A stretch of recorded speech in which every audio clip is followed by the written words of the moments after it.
Hey YouTube, it's Casey. This is, of course, a late video, but I wanted to do an update after hitting 4 years on testosterone.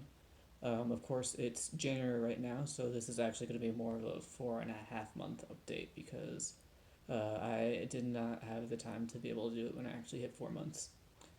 So there haven't been a whole lot of changes, and most of them have been related to like hair growth, so this video won't go super long into the changes I've been having, but I'm gonna talk about a little bit about hormones in general with myself and how I feel about them. But I guess jumping right into it. Again, I've had more hair growth over the past year.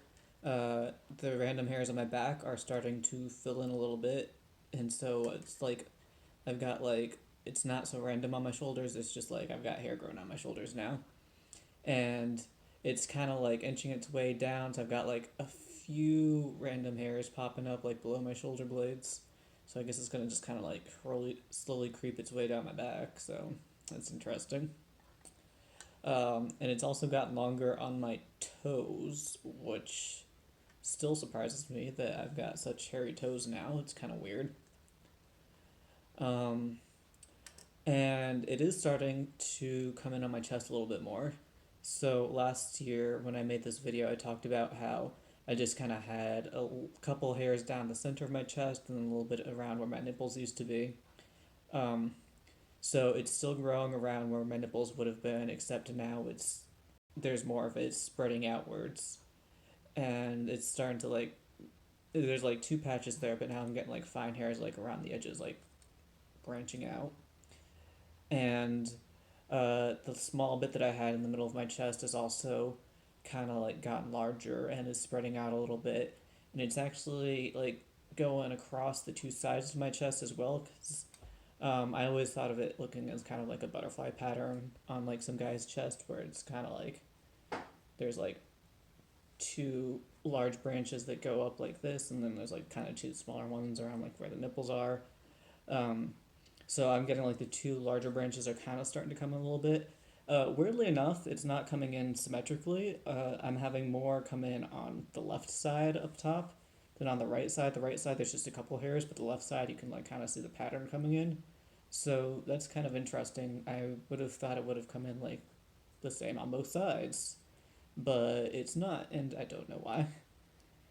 Um, but it is starting to come in. It still looks very patchy, but it doesn't look like three distinctive patches now. It just kind of looks like patchy in general.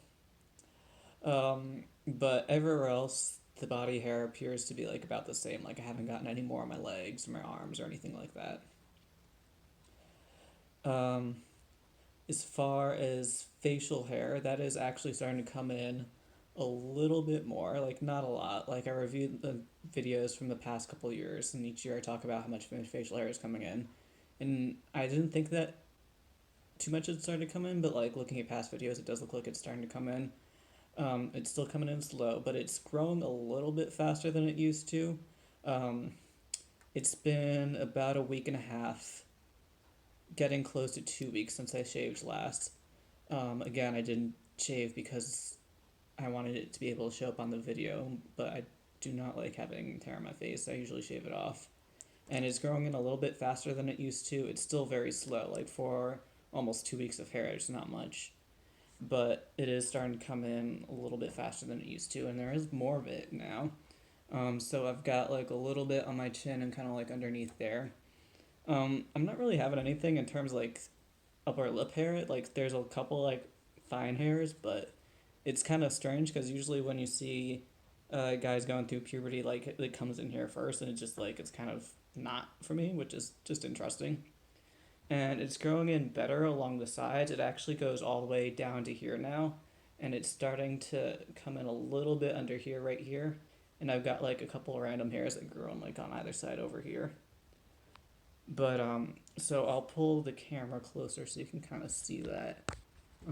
Hopefully it's not like too shaky looking when I try and show. But you can kind of see,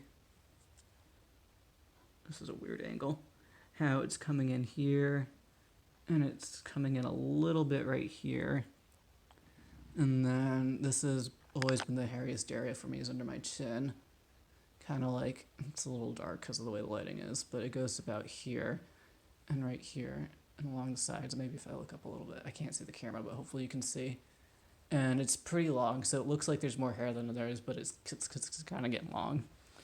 And at least on my face, it is coming in symmetrically. So um, coming down here, it's about the same as the other side. It's not like a sideburn or anything like that, but it does finally, there are hairs that go all the way down to the bottom, and it's starting to like just underneath the jawline come in a little bit. And there's like some faint hairs that are coming in along here. Like it's mostly peach fuzz with like, well, not mostly peach fuzz. There is some peach fuzz with like a couple of actual hairs.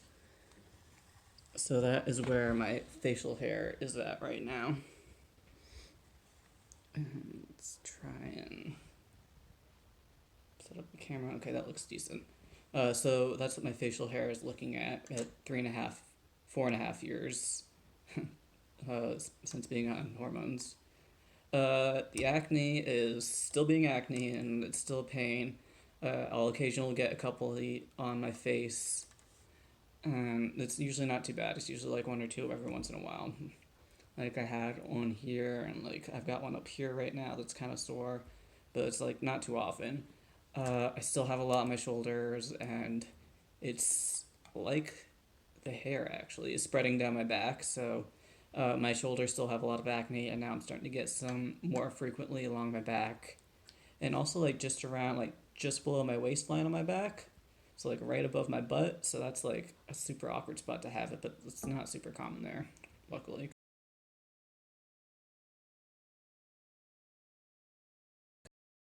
Because video pause. I hope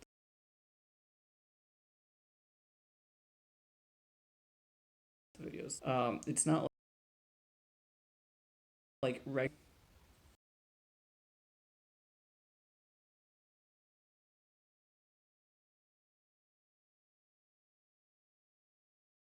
I mentioned in a previous video that I just had a hysterectomy, so I haven't been using the African black soap lately, but I do want to start doing that again now that all four incisions have, for the most part, closed up and the scabs have, for the most part, fallen off. Um, but that's about the changes that have happened in the past year. But I did want to talk a little bit about just like how I'm feeling with hormones and just touch base on that. I think I've talked before that I don't want to be on hormones for forever. And I've gotten most of the changes out of it that I want to at this point in time. My main reasons for starting hormones was for my voice to drop and for my menstrual cycle to stop. And, with hormones, there are permanent and impermanent changes, and there are mental and physical changes. I don't have any mental changes on hormones, for better or for worse. That's just the way it is for me, and I'm okay with that. So that's not a factor in me taking hormones. And for the physical changes, I'm happy for the most part with what's happened so far. The only thing is that I kind of would like a little bit more body hair. My chest is still very patchy, so I'm probably the the way I'm thinking right now is that I'm probably going to take hormones for a couple more years, and until hopefully my chest doesn't look so patchy because it looks like it doesn't look great right now. Um, and not that I desire a hairy chest, but I do desire one that doesn't look like weird and patchy. So honestly, I'll probably just keep taking hormones until that looks okay, and then that's the only physical thing that I would still be taking hormones for because now that I've had my hysterectomy, I don't need to worry about my menstrual cycle starting again. And, in the United States, which is where I'm currently living, health insurance can be kind of shaky. I actually have moved again, so I don't know what I'm going to be doing for hormones in about a month and a half when I need to start again. When I need my Testopel to start again, I don't know if I'm going to be able to keep taking Testopel or go back to doing injections. And, it's just kind of a pain having to worry about where I live and what job I have and health insurance, simply because a big factor is whether or not I'm going to be able to have access to the hormones that I need. So I don't want to have to worry about that for the rest of my life. So I'm happy with the changes that have happened so far. The only thing that I'm really would like, and it's not even something that I need, but I would like my chest hair to fill in a little bit more. And honestly, then I'll probably stop. I don't know when it's going to be. I don't know if it's going to be a year from now, a couple of years from now, but now that I've had my hysterectomy, that's something that I would be able to do without feeling like super horrible because my menstrual cycle would start back, and that was the only physical change that was not permanent with hormones that would have reversed had I stopped them that I would have really had an issue with. Like I know that when I stop hormones, that the hair that I have, the body hair that I have, will thin out a bit, and like that's I'm okay with that, despite me keep talking about how I want my chest to fill in. So that's where I'm at right now at 4.5 years on testosterone, and I'll keep you updated as things happen. And as per usual, if you got any questions, comments, anything you want to reach out, let me know. Bye.